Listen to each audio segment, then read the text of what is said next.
Maklay, your property geek, and we are here in Aberdeen Estates, Nuvali, and I will be presenting you the last house and lot project of Avida here in Nuvali South. And you can own this exclusive and beautiful house and lot at 0% interest, no spot payment. Kaya tara, silipin natin to, at bago tayo mag-enter sa model house, mag-road trip muna tayo.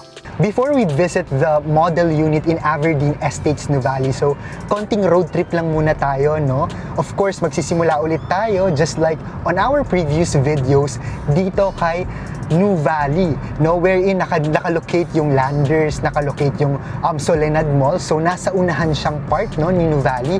So this is what we call Nuvali North, and then on our left side is the East Block. So East Block is technically one of the pocket central business districts here in Nuvali area, wherein magkakaroon dyan ng mga buildings, office spaces, and then marami pang pwedeng mangyari dito sa area. As you can see, napakadaming mga open spaces, and on our right side nga, di ba, ang daming mga talahib na tinatawag, no, or mga open spaces pa. Tsaka ang maganda dito, no, well-planned yung community, not just the community, but the 2,400 estate master plan community of Ayala. So technically, this is the biggest, no? Ito pa rin yung pinakamalaking estate development of Ayala land here in the Philippines. And hindi kayo mamamroblema sa future kasi baka iniisip nyo, Jaire, baka mawala na naman ng mga bike trails. Katulad niya, no, may mga nagbabike ngayon, baka mawala na sila ng spaces sa future, lalo na kapag full capacity na yung mga residents here. But as you can see, marami pang space, no, for example, on the right side, para magdagdag ng roads or ng lanes. Also, on this side, no, at saka ang maganda nga dito, I don't know if we can zoom it in, but on this side, no, meron dyang mga path, mga jogging path yan. So imagine, even if you are on the middle of the road, hindi pa rin ganun kaingay, no, when it comes to the noise pollution coming from the cars, no? Kasi kapag mag-jog ka dyan or mag-walk ka lang dito inside the Nuvali Boulevard, marami pa ring trees sa gitna. So very well master plan itong estate development na to. So again, no, papunta tayo kay Aberdeen Estates, Nuvali. So we are right now in Nuvali Central. So malapit lang to, no. Nuvali Central naman, nandito nag-start na technically yung mga communities ni Nuvali, kasi as I have said on my previous videos, of course, para ma-maintain yung exclusivity ng mga Nuvali residents, medyo inatras nila, no, yung mga residential community here in the area. So ano ang mangyayari sa Central Block, no? Yan, nakikita nyo, no, merong Mary Mart. So aside from that, magkakaroon maybe ng schools dyan. So technically, this commercial area would cater the basic needs of the residents here. So mga shops, coffee shops, salon, mga ganyan, no, na talagang nilapit siya sa residential community para at least, no, hindi na sila lalabas or pupunta pa sa Solenad area. And of course, pagpa-right, nandyan yung Solara Park Stories Nuvali, which is the very first Avida condominium project here in the area. So kung ano yung nakikita nyo, no, nung unang videos, ganito pa rin yung itsura. Well-maintained, hindi kayo makakakita dito ng medyo matataas na grasses kasi ang ganda rin ng maintenance ng community. So, technically, hindi lang to magiging Makati of the South kasi ang dami pa talagang pwedeng i-develop, most especially not just on the residential aspect but also on the commercial aspect dahil magkakaroon din ng Central Business District dito, which is we can peg as the next BGC of the South. So technically, a self-sustaining community wherein may mga schools, Xavier School, Miriam College, Everest International, no, na nandyan na mag-aaral yung mga anak ninyo. And then at the same time, this is also tagged as the next University Belt of the South, no? Not just the Nuvali, but the Metro Santa Rosa itself. So hindi na talaga lalabas yung mga anak ninyo hanggang sa mag-work.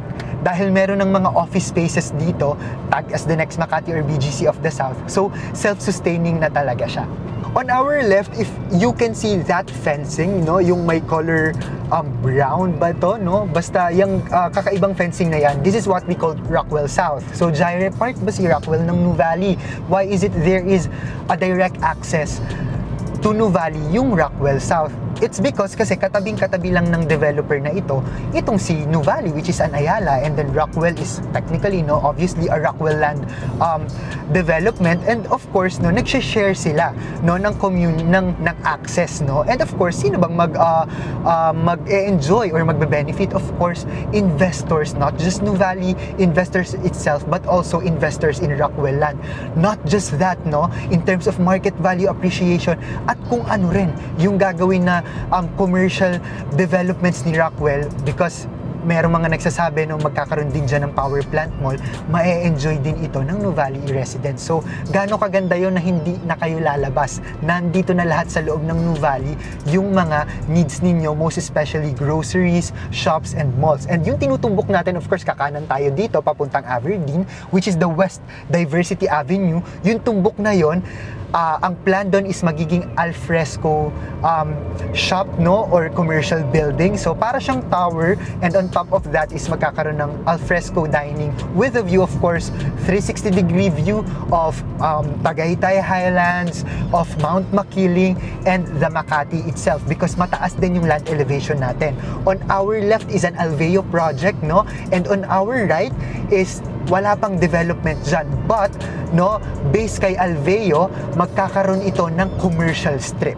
So again, no, maraming dinedevelop na commercial area inside Nuvali. So hindi kayo mamamroblema na, Jaire, ang laki, 2,400 hectares. Paano naman in the future yung mga basic needs namin? Dahil well master plan ito ni Ayala Land. So pinaplan din niya na hindi na talaga kayo lalabas, no, within Nuvali area. So we're near the Aberdeen Estates Nuvali. Gusto ko lang ipakita sa inyo itong Hillcrest Estates kasi ito yung kasegment, no, ni Aberdeen.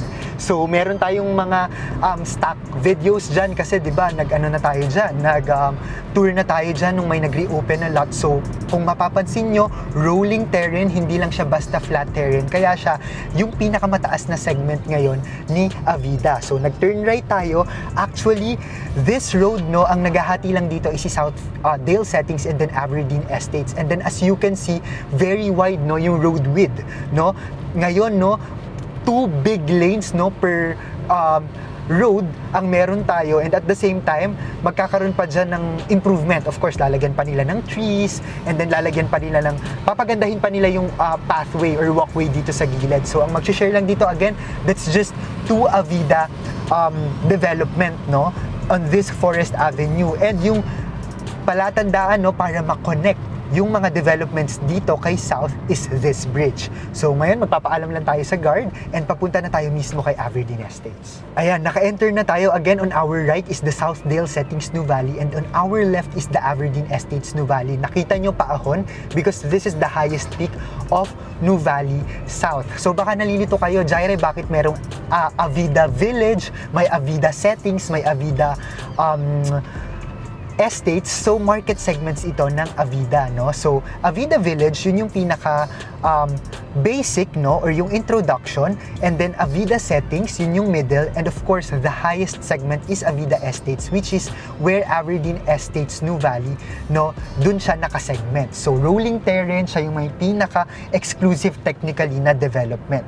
So eto na, no, yung pinaka entrance ni Aberdeen Estates, and then dyan tayo papasok. So we are now here at the model house of Aberdeen Estates Nuvali. Actually, marami silang model houses, but ang natitira na lang ngayon is itong si Erin Model House. So si Erin Model House is at 14 million pesos, and I will discuss you the complete payment terms of this house, no, after our tour. Para mas ma-familiarize kayo, magkano nga ba yung terms, Jaire, pero mahalaga na ikutin muna natin yung bare unit and yung dress-up model para magka-idea kayo kung paano nyo siya aayusin. And then technically kasi less than 15 units left na lang. So tara, ngayon nandito tayo, no, sa garage area, no, or carport ng house. So pwede dito magkasya, no, yung 2 cars, and at the same time meron nang nakaabang, no, para sa for example, meron kang EV or meron kang e-bikes, no, pwedeng-pwede na mag-charge dito. So, very convenient. At the same time, nakikita nyo, no, yung road kasi natin dito na width, sa main road, 15 meter wide, and then pag inner road, 10 meters.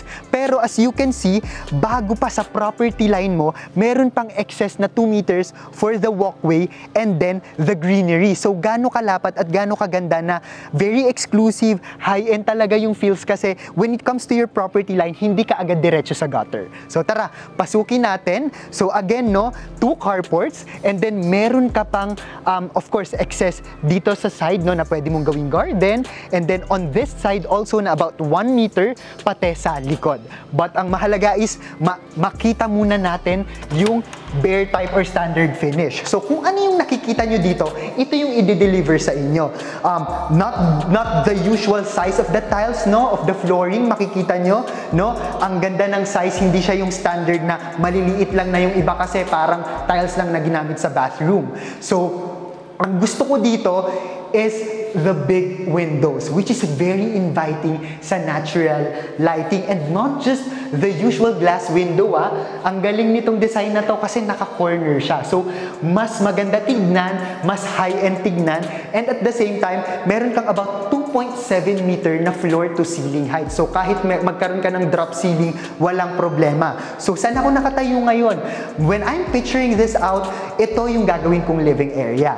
Kasi nandito yung natural lighting, pwede kong patong dito, no, or mag-wall mount dito ng TV, no, and yung pang living area ko, no, entertainment area, kasi nandito na rin yung mga saksakan natin, no, or yung mga outlets. And then at the same time, gusto ko lang i-highlight din tong door or the entrance, meron again, no, this kind of window.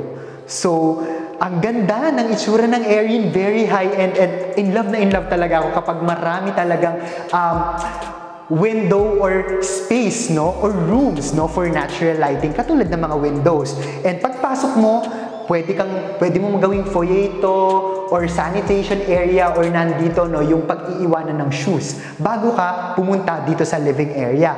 And at the living area, of course, beside it, ang gagawin ko dito ko ilalagay yung dining area ko. Kasi bakit? Nandito kasi yung sliding window. So, ang ganda na meron kang sliding window, and then dito paglabas mo, pwede mong i-landscape to, pagandahin to, para habang nagda-dine kayo ng family mo, merong kaunting, di ba, greeneries ka na nakikita. And ang nalalaman ko nga sa iba, yung mga ganitong kasikip, kasi sasabihin ng iba, Jaire, parang sayang naman, no? Kasi technically, hindi naman ito magagamit, no, kapag nakatira. But mind you, yung ganito kakipot, pwede kang magkaroon ng dipping pool dito, guys. Next one is, meron kang storage under the stairs. So, hindi pa rin masasayang to. Pwedeng ilagay mo dito yung panglinis mo, no, ng vacuum or any bikes, no, dahil maraming nagbabikes dito. Hindi masasayang to kasi storage mo na to. And then on this side is the kitchen area. Now, the base cabinet, no, mapapansin nyo, medyo short siya, but on the deliverable unit, extended talaga siya. So, mas mahaba pa, no, yung base cabinet mo and your kitchen lavatory. And what I love about this one, because I just visited the United States, no, last year, ganito talaga yung itsura ng ano nila ng kitchen nila and lavatory. Meron talagang window dito. So, may natural lighting na naman, and it will serve as your natural sanitation kasi siya na talaga yung magdadry, no, ng kitchen mo after maging busy or magwash ka ng dishes here. And yung katapat ng ating kitchen area dito sa loob, and of course, our toilet and bath here. So, the standard floor-to-ceiling height here is 2.4 meters. If mapansin nyo, gusto ko i-highlight, yung color grade is color gray. Hindi sa yung usual na cream. So, mas nag-a-add ng elegance. Actually nga, no, tinitignan ko tong bahay na to, kasi yung iba, Jaire, napaka-basic ng magiging deliverable unit. Babaguhin pa namin yung tiles, yung paint, yung tiles sa bathroom. Pero, as I can see it, sulit na sulit yung bayad natin dito kasi halos wala ka na talagang babaguhin. Lalagyan mo na lang ng furnitures and fixtures, livable na siya, and elegant na rin siya tignan. And of course, course, meron tayong extra room here. Now, ano yung pwede mong gawing extra room here? Though this is just very small, I wouldn't recommend it for you to be your bedroom in the area. Pero kung gusto mo talaga, wala namang masama, no? But ang napipicture out ko dito is pwede mo maging pantry kasi malapit siya sa kitchen area, or pwedeng maging office area. And of course, merong added, no, na door here in the area wherein pwede mo kasi itong maging access dito sa extra space mo, or you can make this like yung sinasabi ko nga, your own garden, or pwedeng magkaroon ng outdoor na dirty kitchen or your laundry area. Sa likod, mataas, malaki pa din or malawak pa din yung magiging space mo. So tara na sa second floor. Let's go on the second floor. Again, still added window ang dami. Malapad, no? Yung stairs. Pwedeng two-way, pwedeng magkasalubong kayo, hindi pa rin kayo mababangga. And then, another windows, no? Hanggang dito sa area na to. So, hindi kayo mamamroblema. And what I love about this one is you can have your own mini family hall, family area, working space, altar. Ang dami pang pwedeng gawin sa space na ito.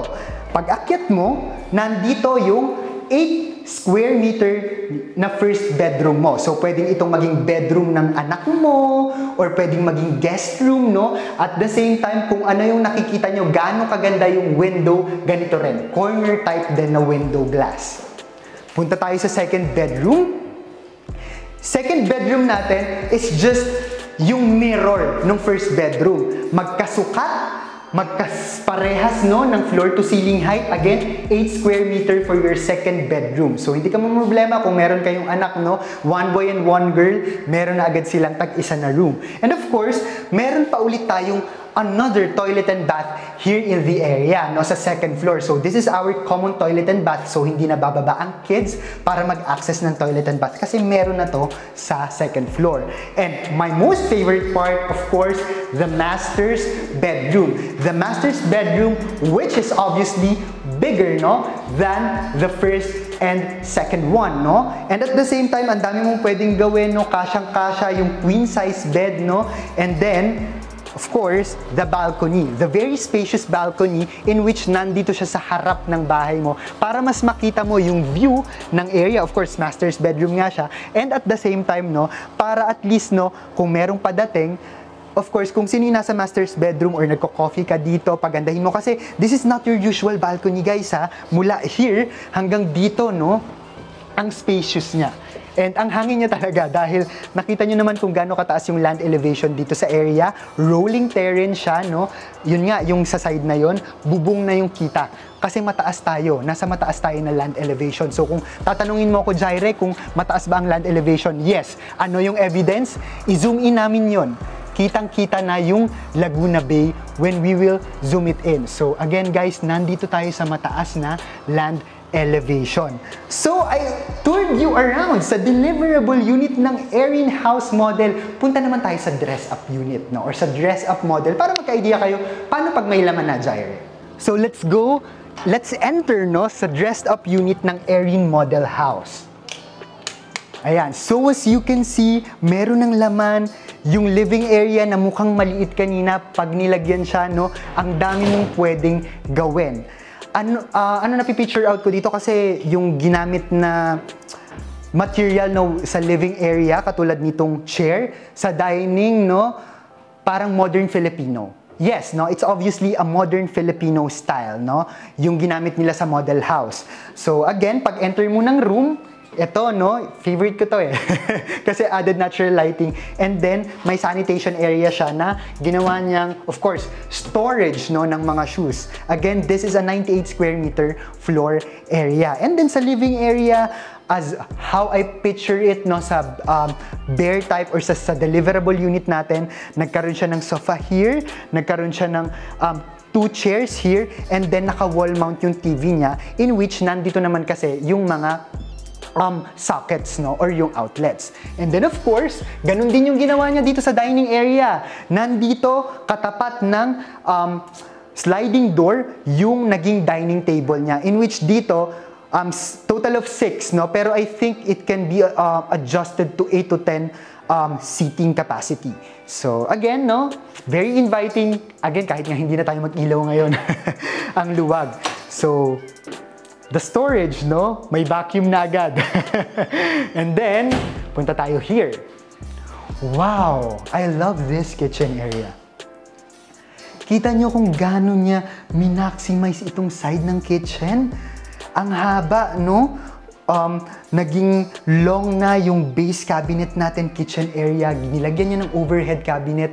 Nandito yung refrigerator. And at the same time, look at this window, no? Dito sa lavatory mo. Right? So, ang ganda niya tignan. Meron ka pa ditong lutuan, no? And at the same time, nandito of course yung access mo, no, na pwede mong gawing dirty kitchen or yung laundry area mo. And here naman, yung extra room kanina sa deliverable unit, kung natatandaan nyo, ginawa niyang storage or ito, pantry area. And then, tignan natin kung anong ginawa niya dito sa toilet and bath niya. Wow, ang ganda ng ginawa niya sa toilet and bath, no?